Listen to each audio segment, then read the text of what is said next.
Hello friends, आज करने वाले हैं work energy power class 11th physics. तो चलिए स्टार्ट करते हैं। सबसे पहले हमारे पास टॉपिक्स आ जाते हैं work energy and its types, mechanical energy and it's conservation, power, collision. ये जो कोलिजन है ना, यही तो मेन चीज़ आती है यहाँ पे। एंड मैकेनिकल एनर्जी और ये एनर्जी ज़्यादातर मेन तो इन्हीं का वेटेज है। तो सबसे पहले समझते हैं वर्क क्या चीज़ है।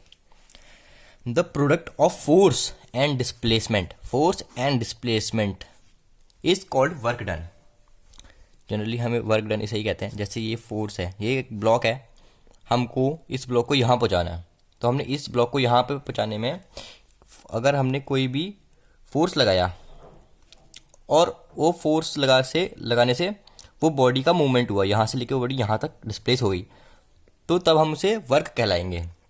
फोर्स इंटू डिस्प्लेसमेंट, फोर्स लग रहा है और डिस्प्लेसमेंट भी हो रहा है। अगर डिस्प्लेसमेंट नहीं हो रहा और फोर्स लग रहा है तो वहाँ पे वर्क डन नहीं आएगा हमारा, वो हमारा वर्क डन नहीं होगा। वर्क डन होता है फोर्स इंटू डिस्प्लेसमेंट। तो हम इसको अगर वेक्टर्स की फॉर्म में यूज़ करें तो फोर्स डॉट एस मतलब फोर्स इंटू डिस्प्लेसमेंट हो गया, और अगर वेक्टर्स हटाएं तो एफ एस कॉस थीटा, ये हमारा बेसिकली वर्क का फॉर्मूला बन जाता है सिंपली। अब जरा नोट की बात देखते हैं थोड़ी। वर्क की ऐसा यूनिट होती है जूल या न्यूटन मीटर या K G metre square second minus 2, जो कि एक स्केलर क्वांटिटी है। और जो डिफरेंट फॉर्म ऑफ वर्क है, पॉजिटिव हो सकती है, नेगेटिव हो सकती है, जीरो हो सकती है। वो ये भी मैं आपको बताने जा रहा हूँ थोड़ी देर में, आने ही वाला है, नेक्स्ट पेज पे ही है ये टॉपिक पे। और इसकी डायमेंशन होती है ml/t-2। वर्क एनर्जी दुनिया में कोई सी भी एनर्जी हो, सबकी डायमेंशन एक ही होगी, ml/t-2। और सीजीएस में इसको हम अर्ग के नाम से जानते हैं, और 1 जूल में 10⁷ अर्ग्स होते हैं। अब चलिए फॉर्म्स ऑफ वर्क पढ़ते हैं। सबसे पहला होता है पॉजिटिव वर्क। पॉजिटिव वर्क क्या होता है? जब angle between force and displacement is acute, या ये फोर्स और डिस्प्लेसमेंट के बीच में जो एंगल है अगर वो अक्यूट है, 90 डिग्री से छोटा है, तो तब हम कहेंगे वर्क पॉजिटिव है। ठीक है, तो इसका फॉर्मूला बन जाता है work is equal to F S cos theta, F into S cos theta, F into नहीं एफ एस कॉस थीटा, जब थीटा 90 से कम हो। और अब सेकंड पढ़े तो सेकंड हमारे पास आ जाता है नेगेटिव वर्क। नेगेटिव क्या होता है? When angle between force and displacement is obtuse, मतलब कि ग्रेटर देन 90। जब एंगल 90 से बड़ा होगा तब वर्क को हम नेगेटिव वर्क कहेंगे। तो work negative is equal to F S cos theta ही होगा, ये भी फॉर्मूला तो सेम ही है। तो यहाँ पे देखिए जो एंगल है वो बड़ा आ रहा है, फोर्स जो डिस्प्लेसमेंट जो हो रही इसके बीच में जो एंगल है वो बड़ा आ रहा है, तो इसका मतलब ये नेगेटिव वर्क है। अब जीरो वर्क कब होगा? ये वाला क्वेश्चन भी एग्जाम में आ गया था एक बार, मेरे खुद के एग्जाम में यार था, इसमें पूछा गया था कि जीरो वर्क कब होता है। तो zero work when angle between force and displacement is equal to 90, जब 90 के बराबर जब एंगल होता है तब हम कहेंगे zero work. Work is equal to zero. ये देखिए ये फोर्स और डिस्प्लेसमेंट के बीच में जो एंगल है वो 90 डिग्री है। अब चलिए पढ़ते हैं work done by constant force. Constant force के द्वारा वर्क डन कैसे होता है? मान लीजिए हमारे पास एक बॉडी है एम मास की, इसको हमने धक्का देके या फोर्स लगा के यहाँ पे पहुँचा दिया, और इस प्रोसेस में हमने थोड़ा बहुत डिस्टेंस कवर किया जिसको हम डिस्प्लेसमेंट एस कहेंगे। यहाँ को लग रहा फोर्स लगी होगी, इस डायरेक्शन में वेलोसिटी लगी होगी, इस डायरेक्शन में हमारी वेलोसिटी लगी है, इस डायरेक्शन में, तभी बॉडी यहाँ पे मूव हुआ है। तो हम लेट करते हैं, एम क्या लेट करेंगे? मास है बॉडी का, और एफ कांस्टेंट फोर्स मतलब कांस्टेंट लग रही है फोर्स, एक ही स्पीड से या एक ही डायरेक्शन में फोर्स लग रही है एक ही स्पीड से, और एस हमारे पास डिस्प्लेसमेंट है, हमने लेट कर लिया। तो वर्क का फॉर्मूला क्या होगा? F dot S vector, F vector dot S vector, इनकी डायरेक्शन होती हैं इसलिए, और मैग्नीट्यूड दोनों होते हैं इसलिए हम इस पर वैक्टर से रिप्रेजेंट करते हैं। और वेक्टर पाएंगे तो क्या बन जाएगा? ये एफ एस कॉस थीटा बन जाएगा, है ना, डॉट है ना। अब अगर हमको कांस्टेंट फोर्स गिवन है और वर्क डन निकालना है तो कैसे निकालेंगे? जैसे हमारे पास ये ग्राफ है, ये ए बी सी डी, ये x1 से x2, अगर हमको यहाँ के बीच का वर्क डन निकालना है तो कैसे निकालेंगे? तो यहाँ पे ये तो कांस्टेंट ही है, तो ये कौन सी शेप दिख रही है हमें? ये हमको स्क्वायर दिख रहा है, स्क्वायर या रेक्टेंगल जो भी है ये वो दिख रहा है हमको। तो सिंपली इस केस में हम वर्क डन एरिया कैलकुलेट करके निकाल सकते हैं। तो वर्क डन निकालने के लिए हम क्या करेंगे, हम अगर नेमिंग करें ए सी इंटू पी ए अगर हम कर दें तो हमारा वर्क डन निकल जाएगा, ए सी इंटू सी डी। हाँ, तो इससे हम area under F X graph में निकाल सकते हैं। ये फोर्स और डिस्प्लेसमेंट का जो ग्राफ है इसके बीच का अगर हमको एरिया निकालना है या वर्क डन निकालना है तो हम ऐसे निकाल सकते हैं। तो चलिए अब अगले टॉपिक पे बढ़े। अब बात करते हैं work done bye variable force. अगर फोर्स वेरिएबल हो, हर स्टेप पे चेंज हो रही है, पहले यहाँ से यहाँ, फिर यहाँ से यहाँ, ए से बी तक जाने में देखो कितना चेंज कर लिया इसने। अगर ऐसा केस आता है तो तब हम क्या करते हैं, तो मान लीजिए ये है यहाँ पे ए है, यहाँ पे बी है, यहाँ x1 से x2 हमको जाना है। तो ये कोई शेप तो हमको दिख नहीं रही कि हम यहाँ पे डायरेक्ट कैलकुलेट कर लें एरिया। तो अब हम क्या करें, अब हम एक पतली सी स्ट्रिप काटते हैं। उस स्ट्रिप को हम यहाँ पे काटेंगे तो यहाँ पे हमने प्लॉट कर दिया उस स्ट्रिप को, और यहाँ पे नेमिंग कर लेते हैं स्ट्रिप के कॉर्नर्स की। यहाँ पे PSQR कर लेते हैं, और ये ए बी तो है ही चल रहा है। अब हम लेट क्या करेंगे, ये फोर्स और डिस्प्लेसमेंट का ग्राफ है, तो अब हम लेट क्या करेंगे, M be mass of body, जो एम है बॉडी का मास है, और एफ जो कि एक वेरिएबल फोर्स है। तो let us consider a small strip such that P Q F के बराबर होगा। जो ये हमारे पास पी क्यू है ये एफ के बराबर, ये रही एफ, और क्यू आर डी एक्स के बराबर है, ये क्यू आर है वो डी एक्स के बराबर। ये स्मॉल डिस्प्लेसमेंट को हम डी एक्स लिख रहे हैं, ये मैं बताना भूल गया था पहले। So work done by force is given by area under F graph. तो हमने थोड़ी देर पहले अभी पढ़ा है कि वर्क डन कैसे निकालते हैं। वर्क डन हम निकालेंगे area under F X graph.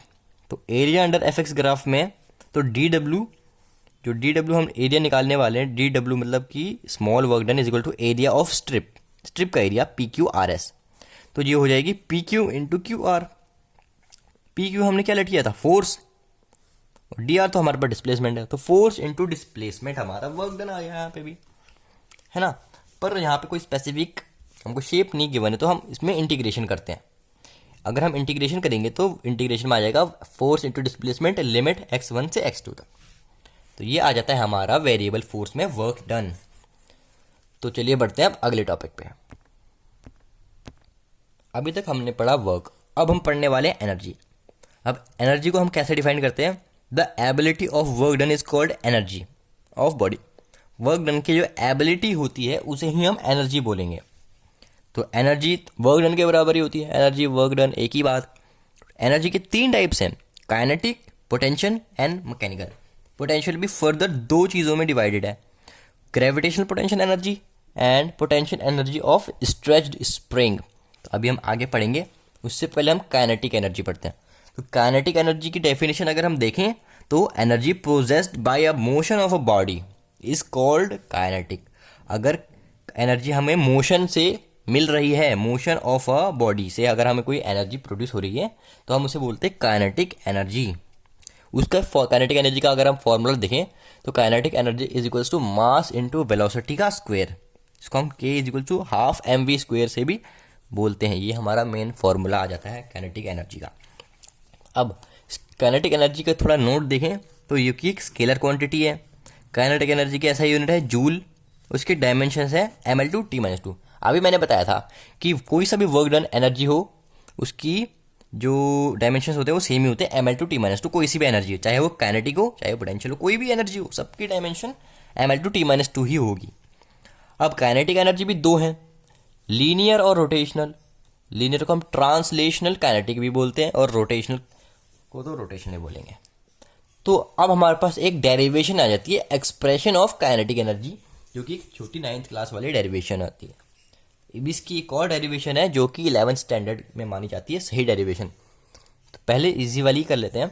तो एक्सप्रेशन ऑफ काइनेटिक एनर्जी में लेट करेंगे सबसे पहले। Let us consider a object of mass m। ये एक ऑब्जेक्ट है मास m का, start moving from rest. Rest से मूव कर रहा है तो मतलब इनिशियल वेलोसिटी इसकी 0 होती है। With uniform acceleration, acceleration uniform है मतलब कि एक कांस्टेंट वेलोसिटी या कुछ है,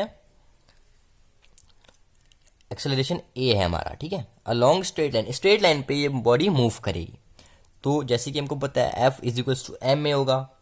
तो अगर हम इक्वेशन ऑफ मोशन देखें v² - u² = 2as, तो वहाँ से अगर हम a निकालें तो ये इक्वेशन ये बनती है हमारे पास। और जैसे कि हमको पता है इनिशियली ऑब्जेक्ट तो रेस्ट पे है, तो हमारा यू तो ज़ीरो हो गया, तो हमारा जो एक्सेलरेशन आया वो आया वी स्क्वेयर बाई 2s।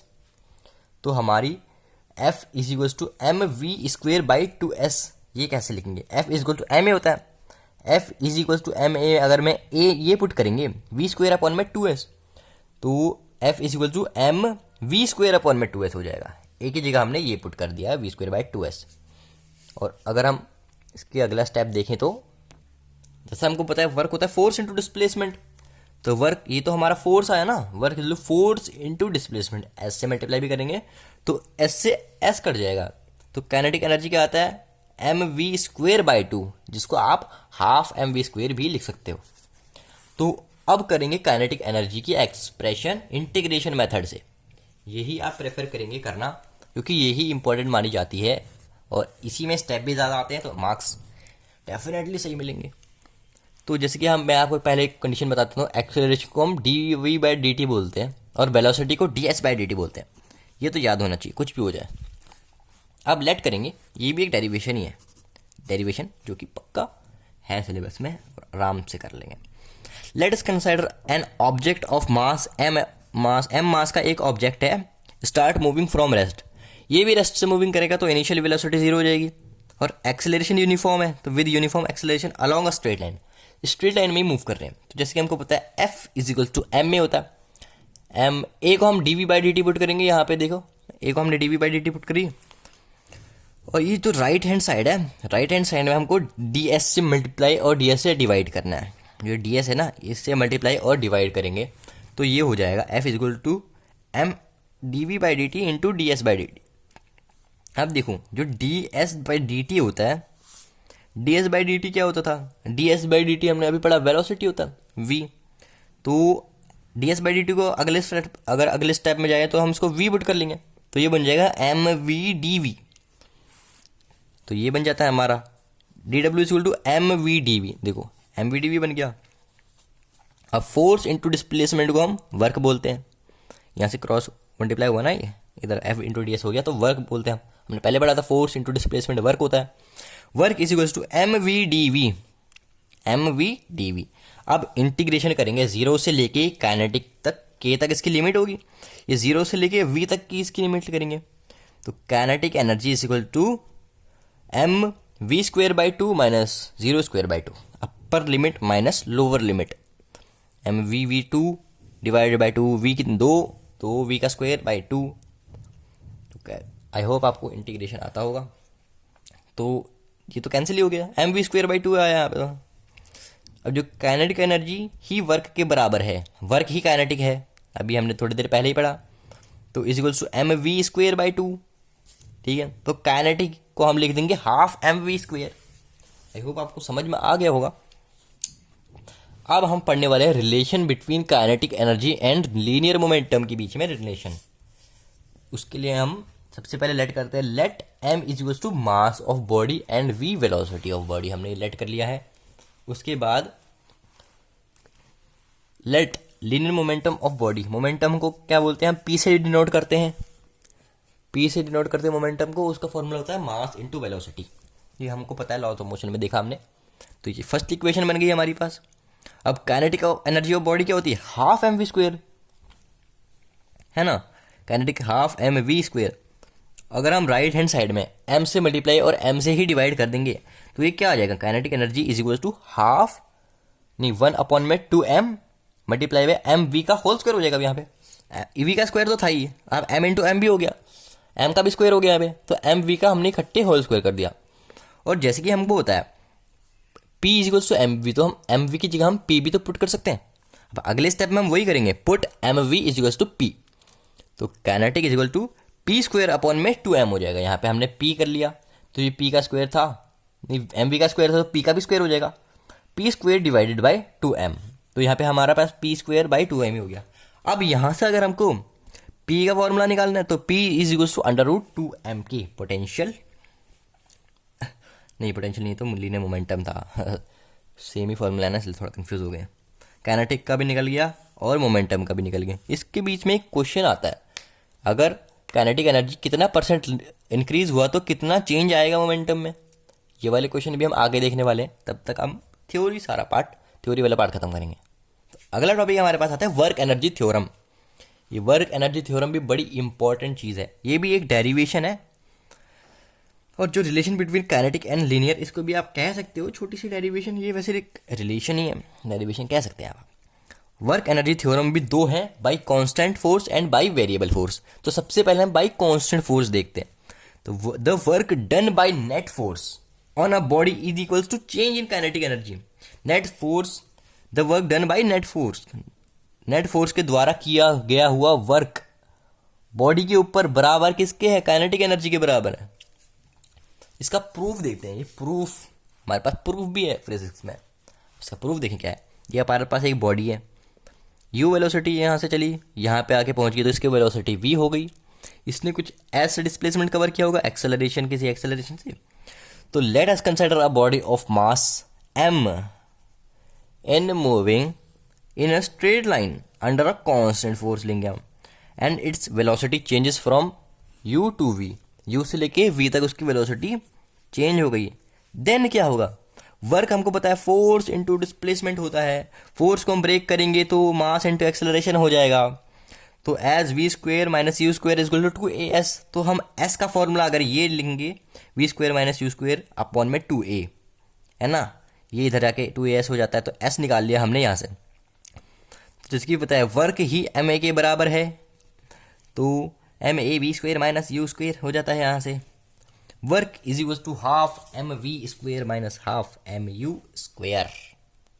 देखिए S is equal to V square minus U square upon में 2a हो जाएगा। अगर हम यहाँ पे पुट करते हैं V square minus U square upon में, यहाँ पे 2a भी होना चाहिए। चलिए थोड़ा करेक्शन करते हैं, करे तो अगर यहाँ पे अगर हम कर भी दें 2a हो जाता है यहाँ पे, है ना। अब देखो यहाँ पे a है, ये a से ही ये a कट जाएगा यहाँ पे, तो क्या बचेगा, M V square by 2 minus M U square by 2, है ना। तो यहाँ पे a से a तो कट गया, तो ये वो स्टेप यहाँ पे शो नहीं किया था। तो अगर हम यहाँ पे करें तो इसको इससे मल्टीप्लाई, सेपरेटली मल्टीप्लाई करते जाएंगे, वर्क टू हाफ हो जाएगा। M V square by 2 minus M U square by 2 हो जाएगा यहाँ पे सिंपली। तो हम हाफ को बाहर लिख लेते हैं, half M V square minus half M U square हो जाएगा यहाँ से। तो ये जो फाइनल काइनेटिक है, ये वी तो फाइनल था ना, यू से स्टार्ट हुआ तो वी तक गया, तो वी फाइनल होगा। तो final minus initial, work is equal to kinetic final minus kinetic initial, इसे ही तो हम वर्क बोलते हैं। तो यही तो वर्क एनर्जी थ्योरम है। Net work by net force, the work done by net force on a body is equal to change in kinetic energy. Kinetic energy में चेंज आ रहा है, देखो, change in kinetic energy, work done. यही तो हमारा formula था kinetic energy का रिलेशन में, नहीं वर्क एनर्जी थ्योरम है। चलिए अब आगे बढ़े। आगे आया था हमारे पास work energy theorem by variable force. ये भी एक डेरिवेशन ही है। The work by net force on a body is equal to change in kinetic energy of body. Definition दोनों की ही सेम है। तो चलिए पढ़ते हैं। Work kinetic final minus kinetic initial होता है, जो कि half M V square minus M U square होता है। ये हमने पिछले ही में जाना अभी। तो इसका फॉर्मूला देखें, ये वही फ्री डायग्राम जो हमने पीछे बनाया, वही डायग्राम ने यहाँ पे बनाया। अब हम क्या करेंगे, let us consider a body of mass M in moving a straight line under a variable force. अब फोर्स वेरिएबल हो गया है, पहले कांस्टेंट था, अब वेरिएबल हो गया है। And its velocity changes from U to V. फिर से वी से लेके यू से लेके वी तक ही इसकी वेलोसिटी चेंज हो रही है। डायरेक्शन किसकी है, डिस्प्लेसमेंट की डायरेक्शन में इसकी वेलोसिटी चेंज हुई है। तो let D W be small work done. हमने डी डब्ल्यू को क्या ले लिया, स्मॉल वर्क डन ले लिया है। In moving through small displacement, small displacement में ये चलेगी। चलिए ठीक है, in the direction of force. तो थीटा क्या है, 90 डिग्री नहीं 0 डिग्री हो रहा है। तो work D W is equal to force into displacement, F D S force. ये डॉट प्रोडक्ट है ना, ये डॉट प्रोडक्ट हटता है तो एफ एस कॉस थीटा हो जाता है, वो है ना, F into D S cos 0 degree हो जाएगा। कॉस 0 डिग्री क्या होता था हमारे पास, 1 होता है कॉस 0 डिग्री। तो ठीक है, अगर हम put F is equals to M A, यहाँ पे जो एफ है इसको हम अगर हम एम ए पुट कर देंगे तो जो हमारे पास डी डब्ल्यू आता है वो एम ए डी एस बन जाएगा। MADS। अब यहाँ पे हमको A को dV/dt पुट करना है। जब हम A को dV/dt पुट करेंगे तो क्या हो जाएगा, यहाँ पे dW is equals to mdV/dt। ये तो क्या आ जाता है, MA हो गया, ये MADS। यहाँ तक का आपको समझ आ गया होगा। अब क्या करें यहाँ पे, अब देखो जो ये आ रहा है ds/dt, इसको हमको v पुट करना है। ds/dt क्या होता है, वेलोसिटी होता है, हमने पिछले ही पेज पे देखा अभी। तो यहाँ पे क्या आ गया, यहाँ पे dw is equals to mvdv। mvdv हो गया ना, ये इसको हमने ds/dt क्या हुआ, ये हमने इसको अगर v बना दिया तो mvdv है ना, mvdv, तो ये बन जाता है। अब दोनों में इंटीग्रेशन लगाएंगे और लिमिट पुट करेंगे 0 से लेके w और u से लेके v। v कहते हैं 2/2, d के साथ v है तो v का इंटीग्रेशन होगा, v कहते हैं 2v2/2, जितने भी ऊपर जिसकी पावर नीचे जाती है। तो जब हम इसका इंटीग्रेशन खोलेंगे तो ये इतना आंसर आएगा, work is equal to half mv² minus half mu², जो कि ये भी काइनेटिक फाइनल है, ये काइनेटिक इनिशियल है। तो work done is equals to kinetic final minus kinetic initial. ये आपकी work energy theorem by variable force है। अब चलिए पढ़ते हैं हम पोटेंशियल एनर्जी क्या होती है। Potential energy, the energy possessed due to position of object is called potential energy.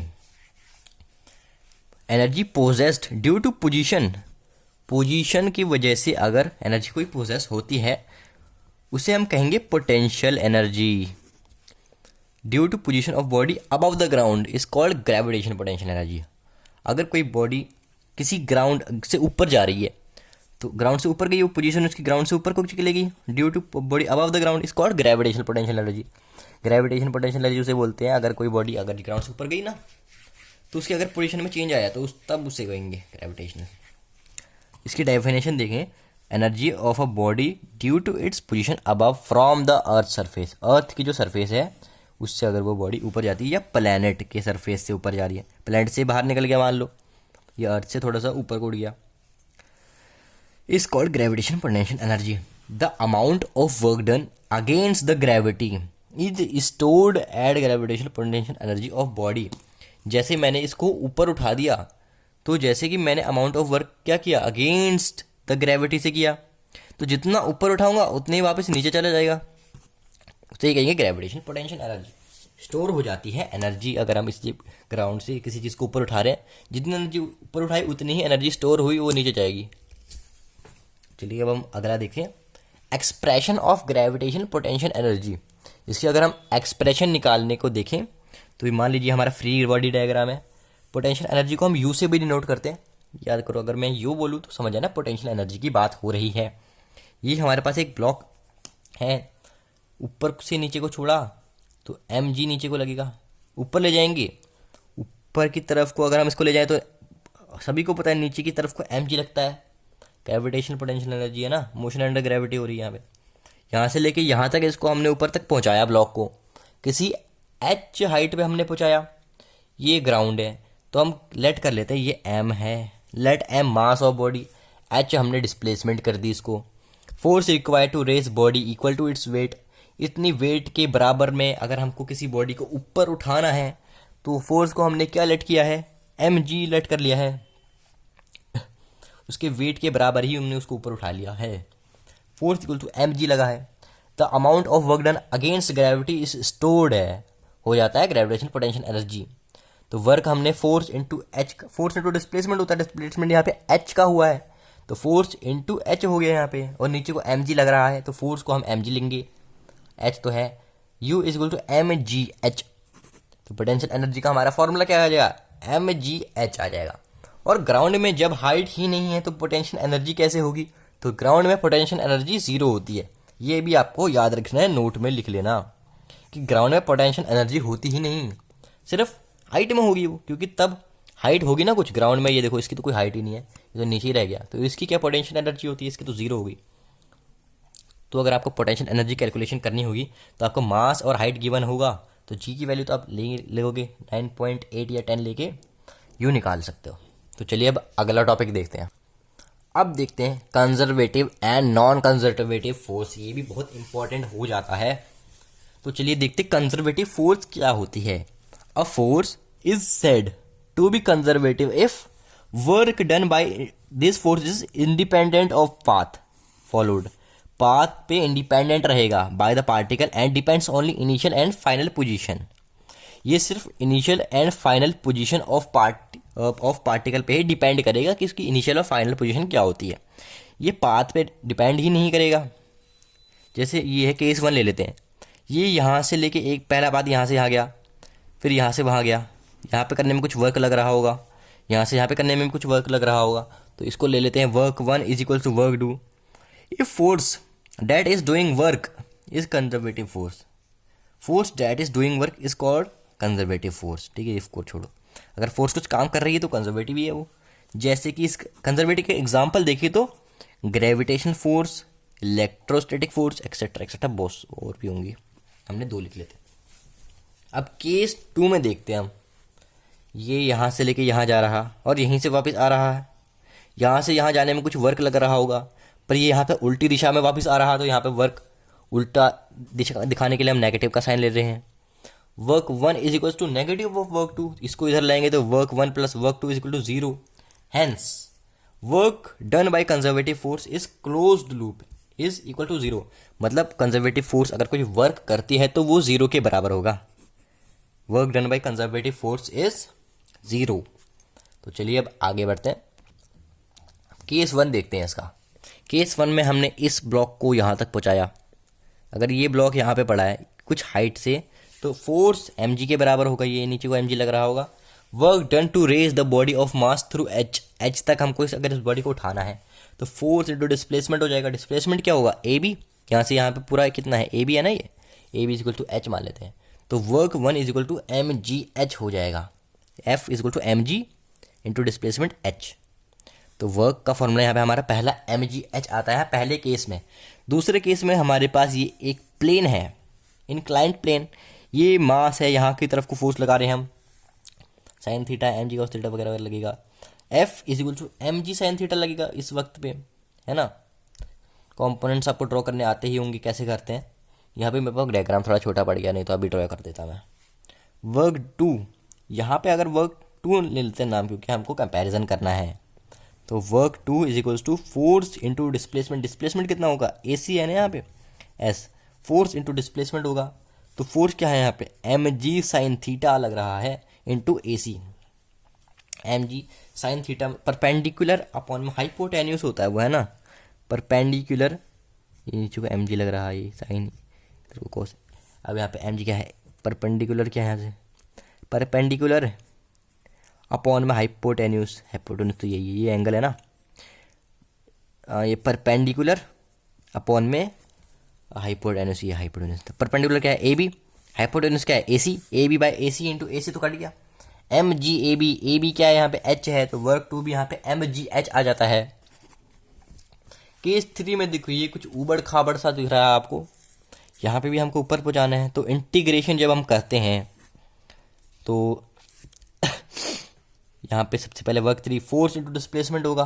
यहाँ पे 0 से लेकर h तक पहुँचाएंगे, तो लिमिट भी 0 से h तक ले लेते हैं। तो फोर्स इंटू डिस्प्लेसमेंट, फोर्स क्या है हमारे पास, mg ही है, नीचे को mg ही लगेगा हमेशा। ds, इसका इंटीग्रेशन करेंगे 0 से लेकर h, तो work is equals to mgh ही हो जाएगा। इसको छोड़ो, एक नहीं, mgh ये ऐसा होगा, mgh माइनस 0 इंटीग्रेशन खोलोगे ना, तो mg0 तो कुछ नहीं होता, mgh ही बचेगा यहाँ पे। तो ये केस 3 भी वही आ रहा, सेम टू सेम mgh हर केस में mgh ही आ रहा। अगला केस देखते हैं चलिए। जैसे कि हमने सभी केसेस में देखा, तो वर्क 1, वर्क 2, वर्क 3 ऐसे करते करते वर्क 4, वर्क 5 जितने मर्जी आप वर्क देखोगे अलग अलग कंडीशन में, तो वो सब mgh के बराबर ही आ रहे हैं।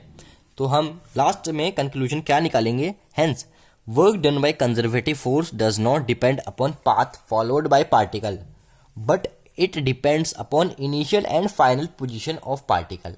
Hence gravitation force is conservative force. Gravitational force conservative force ही है। ठीक है, हमने यही बात याद रखनी कि कंजर्वेटिव फोर्स डिपेंड नहीं करती पाथ पे, dependent of path and depends upon initial and final position of particle. बस अब लगे हाथ नॉन कंजर्वेटिव फोर्स भी पता कर लेते क्या चीज़ है। If the amount of work done in moving an object against a force from one point two another point depends on the path along which the body moves, then such a force is called non-conservative force. जैसे force of friction, जैसे एक और बार समझा दो, the amount of work done in moving an object against the force, जैसे कि कोई body यहाँ से लेके यहाँ मूव कर रही है, अब इस मोशन को कोई अपोज कर रहा है against the force from one point two another, ये पॉइंट से अगर हमको यहाँ जाना है, यहाँ से यहाँ जाने में इस मोशन को कोई अपोज कर रहा है जिस पोजीशन में बॉडी मूव कर रही है, अगर उस बॉडी को कोई अपोज करे, उस फोर्स को कोई अपोज करे, फ्रिक्शन फोर्स जैसे हमको पता है, तो तब हम उसे कहेंगे कि नॉन कंजर्वेटिव फोर्स। जैसे हमने यहाँ पे एग्जांपल भी दिया है, force of friction and viscosity, आप इसका एग्जांपल दे सकते हो। अब आता है एक relation between potential and non conservative force, relation between potential and conservative force, इसकी ये डेरिवेशन है, देखिए डेरिवेशन का साइन भी लगा रखा हमने। तो the potential energy is the energy associated with configuration of system on which a conservative force acts. Potential energy एक एनर्जी है configuration of system on which a conservative force acts. तो चलिए आप चाहे तो डेरिवेशन वगैरह छोड़िए, सीधा प्रूफ पे आते हैं आप सीधा।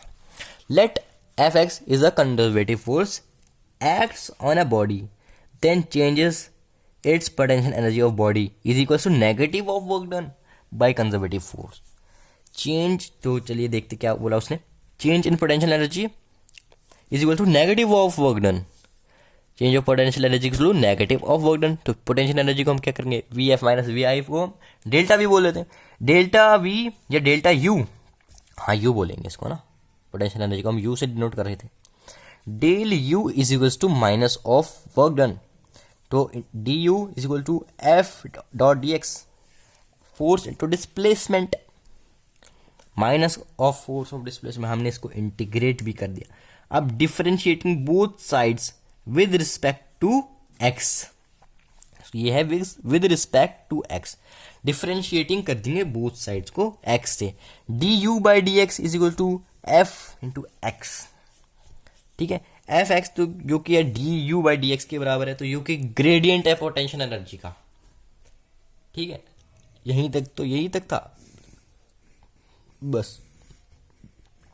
जो एफ एक्स है वो minus D U by D x है, जो कि एक ग्रेडियंट है पोटेंशियल एनर्जी का, यहीं तक हमारी डेरिवेशन थी, बस खत्म।